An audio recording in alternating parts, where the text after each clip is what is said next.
Raw chicken and a stripper? I'm positive you have probably all seen this by now, but I have to talk about the Bridgerton drama, right? Especially after what we had with the Willy Wonka experience. Remember that warehouse with crap in it? Imagine that, but I feel like this is almost on a lesser scale.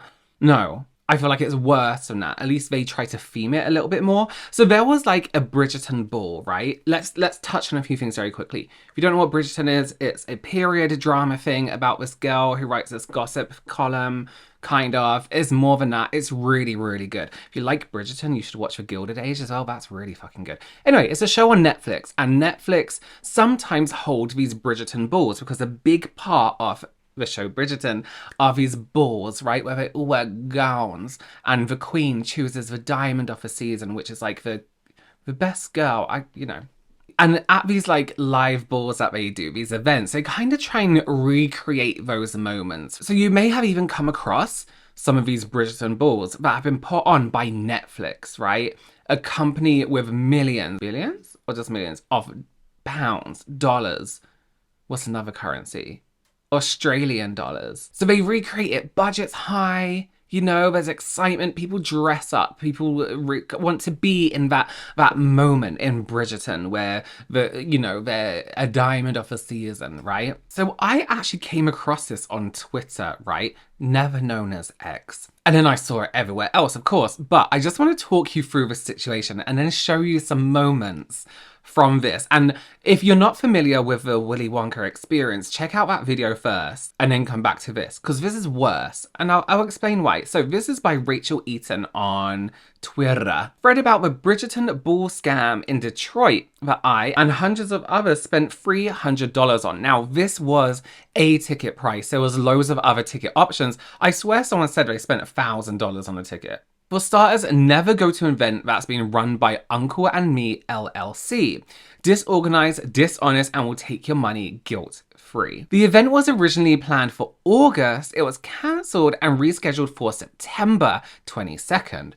And I ended up getting sick and couldn't go. They did not provide refunds, nor did they respond to anyone's email asking for one. At that point, I knew I got scammed. The company lied, saying the original venue wouldn't accommodate their guests. And I actually have a tweet here where somebody's saying they originally tried to have it at my job and we had to cancel it because they wouldn't pay the remaining money to rent the venue. I don't know what that means.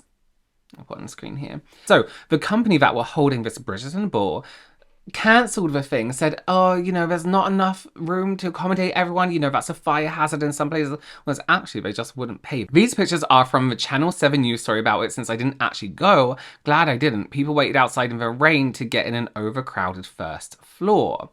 Well into the event, there was nothing to do. People were bored and just sat on their phones. The live music advertiser was this poor lone violin player.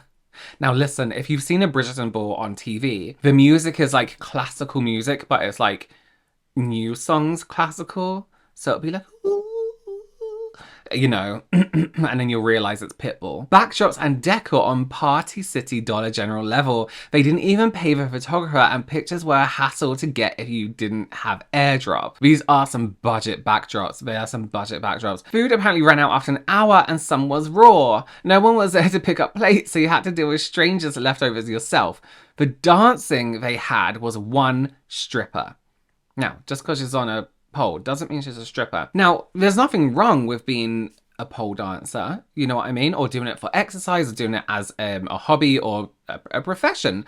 But it's not Bridgerton, right? It's a Bridgerton Ball. They would have fainted at the sight of your ankles back in those days. Your chest's fine.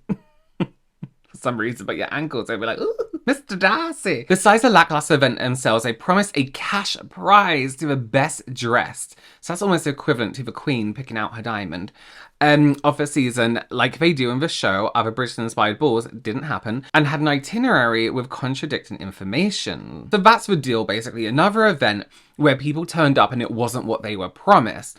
This is worse, in my opinion, because, well, Let's look at this news article right now. I'll talk about it throughout. I'm Whitney Burney in Detroit, where some fans of Netflix's hit show Bridgerton were left with a bad taste in their mouth. Last night here at the historic Harmony Club, there was set to be a themed event after that show, but fans say when they got inside, it looked much different than what was advertised. Standing in the rain, dressed to the nines. Honestly, I just want my money back. Superfans say they didn't get what they thought they were paying for at the Detroit Bridgerton Ball. So this is very much, you know, not everyone's off a time period if we're being really picky, but everyone looks great. Everyone's made an effort to dress up, have that experience, feel that experience. They all look lovely. The way that it was described is that this was going to be a Bridgerton evening. We were going to have classical music, good dinner, and there was going to be a play, and they were going to pick Diamond of the Season. They were going to give away all of these prizes, and we went in, and it's completely empty in there. Expecting to be transported into the regal world reminiscent of the hit Netflix show,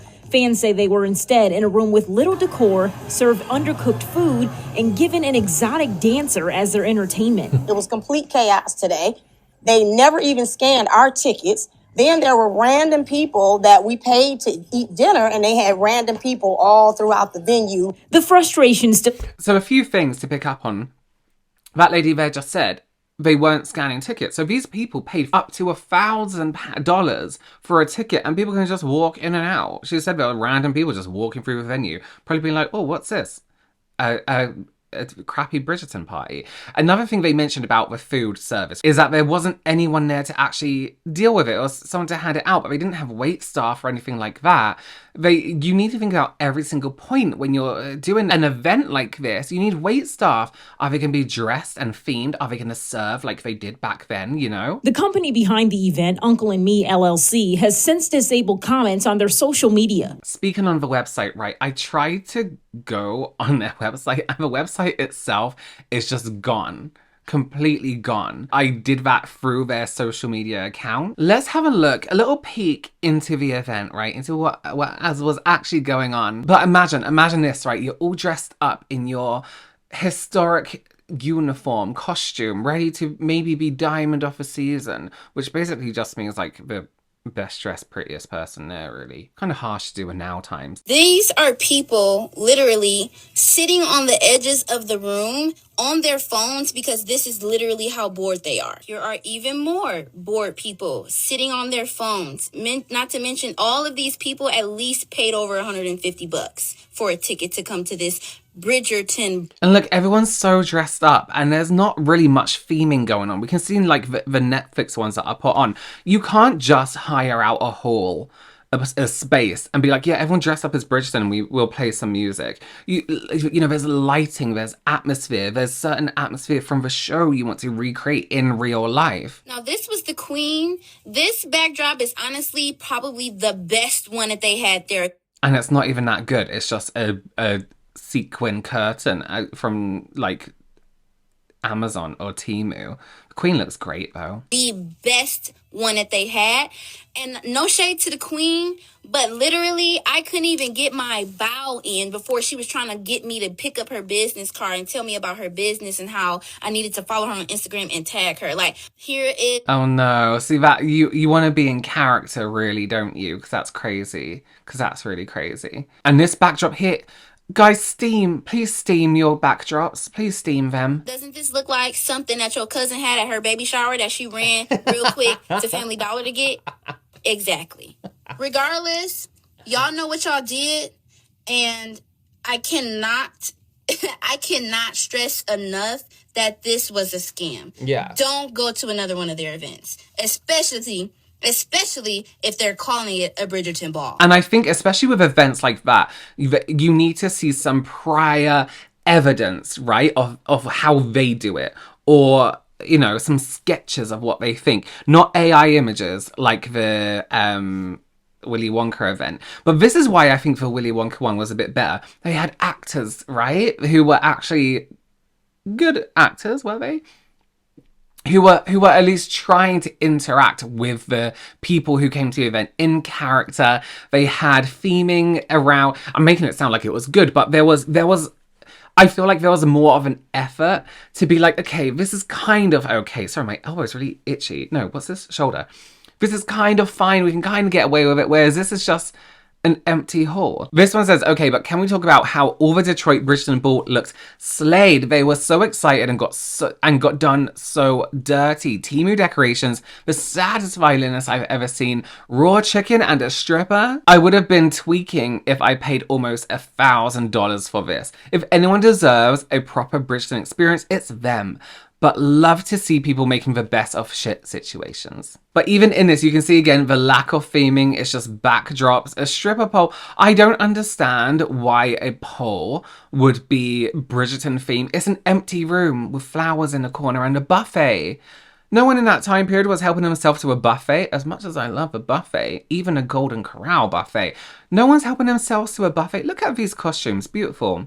Everyone really did make an effort. Okay, so it sounds like the event people were there, and so did they not see this and think, oh my god, this is really shit? But I guess if you're the kind of person who hires a pole dancer for a Bridgerton theme party, which also, by the way, if I was a pole dancer, which I can't be, I don't have the core strength, I wouldn't be like, oh my god, someone's asked me to perform at a Bridgerton party, I'm gonna do it. Because it doesn't make fucking sense. It's like if I was a butcher and someone's like, oh, can you come and help out in this vegan restaurant? Well, I guess you can cut vegetables.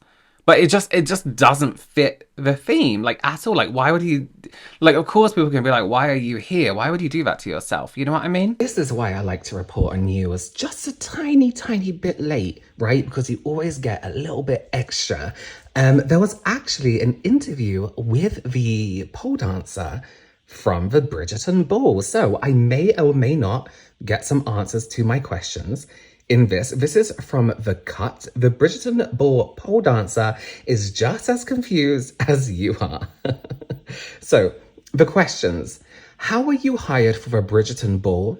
What were you told this event was going to be? They reached out to me the day of the event and confirmed my booking about 3 hours before I was supposed to be there. I don't typically work local. I mostly take travel gigs, but they were very professional with me. On the phone, there was no drama with the hiring process. It was very straight to the point. Through email, I sent them my full menu of acts. Ooh, a menu of acts. And dimensions? Oh, I guess for a poll. And my quotes, as I normally would do for any inquiry. And they decided to go with pole dancing. Oh, so she does other stuff. Cool. How did they describe the event to you? They just told me it was a Bridgerton Ball.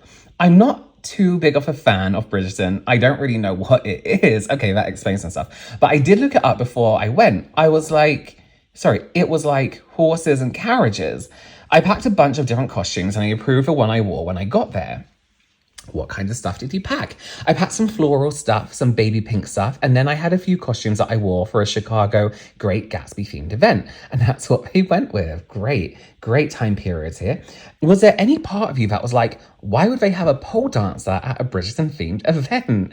I didn't really think about it too much because of the Great Gatsby event I did. Yeah, but Great Gatsby makes sense, right? It was like drink and stuff.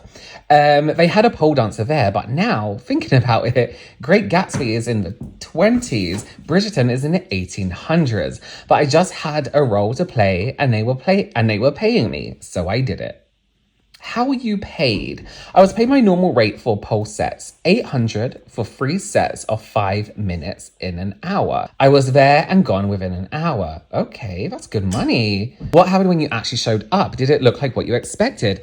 I wasn't really expecting much, honestly, so I was impressed because of the past jobs I've done locally. They don't really go to that extent. I don't do many local jobs because they're usually in an old warehouse or an old car garage, but they try to upscale to be in an event place, and it's really just not the vibe if you're trying to take your career seriously. Even though this was a big learning lesson and fail for the event company, for Detroit, it was still something that I think has some kind of effort. I'm gonna skip a few questions and just go to these. What was the funniest reaction you saw? The funniest would have been the meme that the Shade Room posted, where the lady in the video said, I don't remember this being in Bridgerton. I thought it was hilarious. And it says the interview has been edited and condensed for clarity. Okay, anyway, let me know your opinions down below. Obviously, these poor people were scammed. Or is it one of those cases, again, of people thinking, yeah, this is a really great situation? People who have poor taste shouldn't plan events, is what I'm going to say. Also, criminals shouldn't. Scam artists shouldn't. But I think this might be a case of really poor planning and really poor taste again. You can tell by the backdrops and not ironing them. See, this is why you need people who are perfectionists, right? Okay, let me know your opinions down below. I'll see you in the next one. Bye!